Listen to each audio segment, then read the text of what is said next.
nimefuatilia statement iliyotolewa na Baraza la Maaskofu Tanzania, na imetolewa na makamu wa rais wa baraza, baba na Askofu Nzigirwa.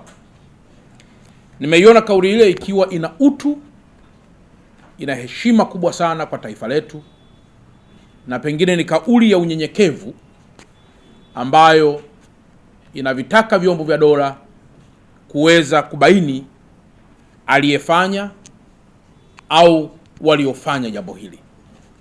Na kwa dhati ya moyo nitumie nafasi hii kushukuru sana Baraza la Maaskofu Tanzania kwa namna ambavyo wameweza kutoa kauli hii ambayo kwetu kama watumishi wa serikali inazidi kutupatia moyo wa kuweza kufanya kazi kwa bidii, kuwasaka kwa kushirikiana na vyombo vya dola wale wote waliofanya hivyo.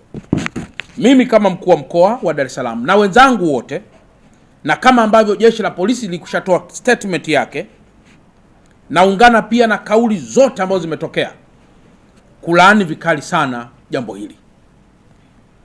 Na katika kulaani jambo hili, naomba niweke bayana ukweli kwamba wananchi wa nchi ya Tanzania, na waomba waendelee kuwa na usikivu mkubwa sana, lakini pia na kwa wale wote ambao wanaonyesha mashaka kwa jeshi la polisi, naomba nao wawe na imani kubwa sana kwamba vyombo vya dola havitamuonea mtu yoyote wala havitapuuzia jambo lolote, na jambo hili litakuwa prosecuted katika hatua zote kwa mujibu wa kisheria.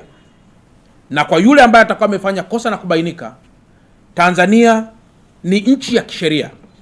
Tanzania ni nchi ambayo inafuata mlolongo wa kisheria, na kwamba kuna miongozo ya taratibu zote za utoaji wa adhabu, nyewe mnafahamu, katika Penal Code. Hayo yote yameelezwa, na kwamba mtu yoyote atakayebainika atafikishwa katika vyombo vihusika ili sheria iweze kufuata mkondo wake. Wale wote waliofanya mashambulio hayo, naomba nitoe rai kwamba tujenge imani kwa vyombo vya dola kwamba jambo hili litafikia mwisho na aliyefanya jambo hili atabainika.